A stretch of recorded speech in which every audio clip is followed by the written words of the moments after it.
Hello, Culture Matters Podcast. We're back again with another culture content. Before I introduce our topic, here's a quote just for this episode. There is nothing so useless as doing efficiently that which should not be done at all. Peter F. Drucker. The topic today is boost your efficiency with these proven techniques. Boost your efficiency with these proven techniques. First point I want to make is there's no point in being efficient at what should not be done at all. A big part of being effective in roles of authority, right? Leadership is implied in the title, or in one's title that represents authority. Leadership is implied um, within authority. You have the authority over another. Ultimately, you are accountable for the other's actions and inactions. How responsible you are impacts the impacts influences the behaviors of those subordinate to you. How accountable you are to the goal, to the vision, to the mission, to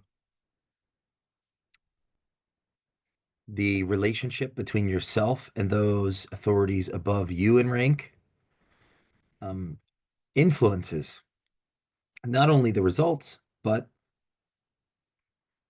others' behavior, even if they're not completely aware of how much influence you have over them. What we do is so loud, people can't hear what we say. What we do influences others, even if they are not aware of that influence. That's how deeply ingrained modeling and this that's how deeply ingrained modeling, that's how deeply ingrained social the social aspect of our individuality is in our nature.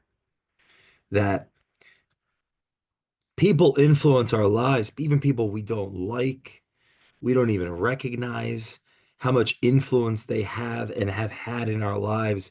They have had it.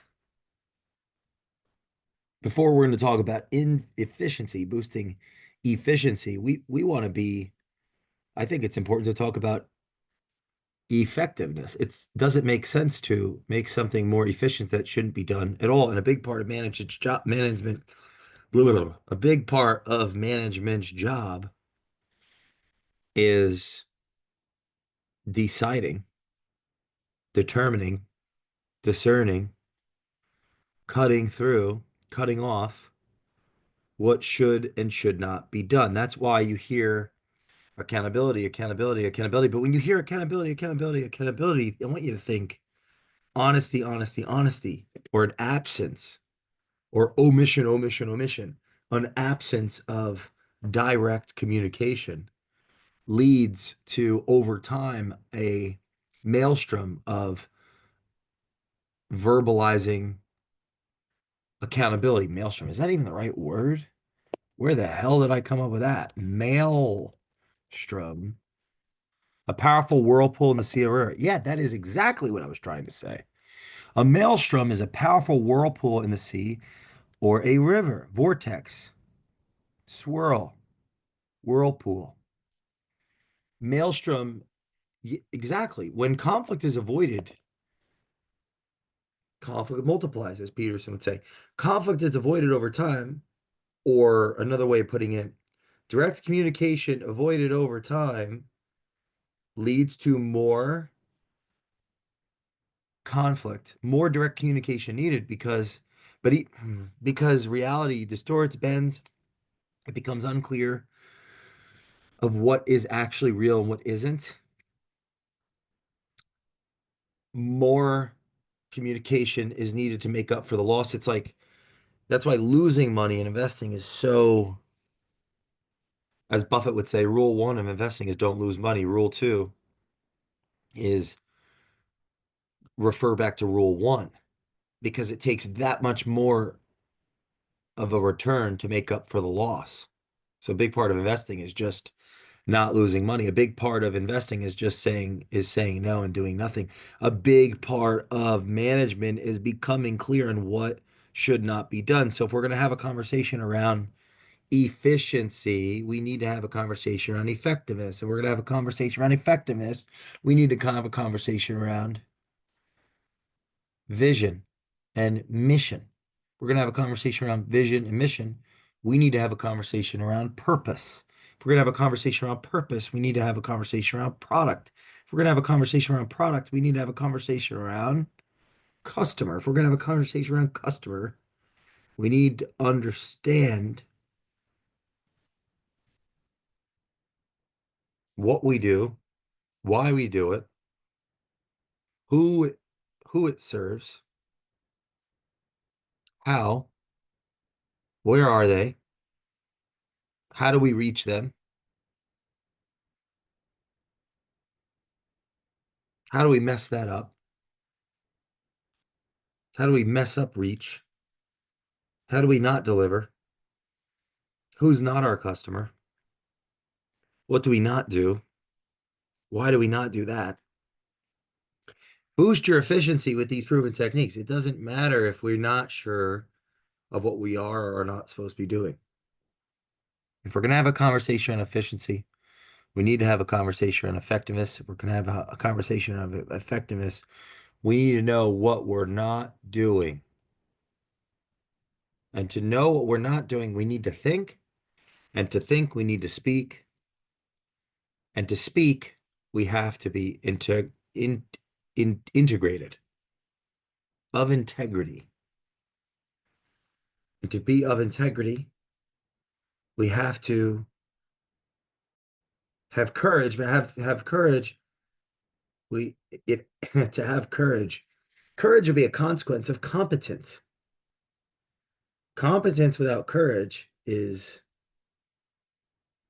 cunning, political. Competence without courage is hell, is tyranny, tyrannical management. Tyrannical authority is competent without courage. It's competence in fear, insecure, but it doesn't even necessarily have to be competent. Maybe that's incompetence with authority is leads to fear, insecurity. One could be competent without, one could be competent, but perceive one isn't. That's maybe the Pinocchio's island of jackasses. More competent, but to be very competent, but insecure of oneself or lack esteem or confidence leads one to be taken advantage of by a lesser authority, by a lesser leader, by a lesser person, by a lesser human. So to have the competence without the confidence, one can easily work for a lesser company, a lesser being, a lesser person. If one has the competence and the confidence, then one will competence with confidence, one will speak truth and be capable of burdening the consequences of truth. And although in the short term that might create suffering, in the long term,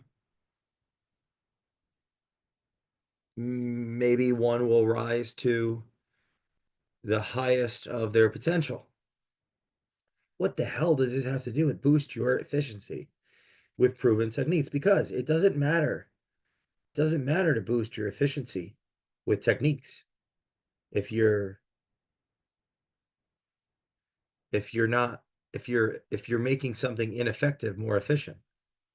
So it's a question of thinking, and it's a question of visioning, and it's a question of competence, and it's a question of confidence, and it's a question of what are you actually working on and with who and why? Are you in the right rooms, the right company, the right business, the right, are you even in, are you doing, are you doing the wrong things?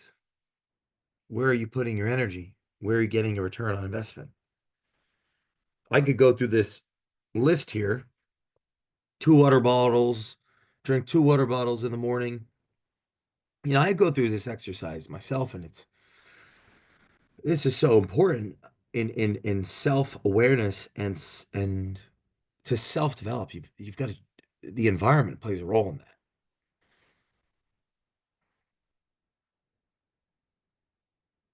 Constantly undoing and unlearning and re-strategizing and retooling.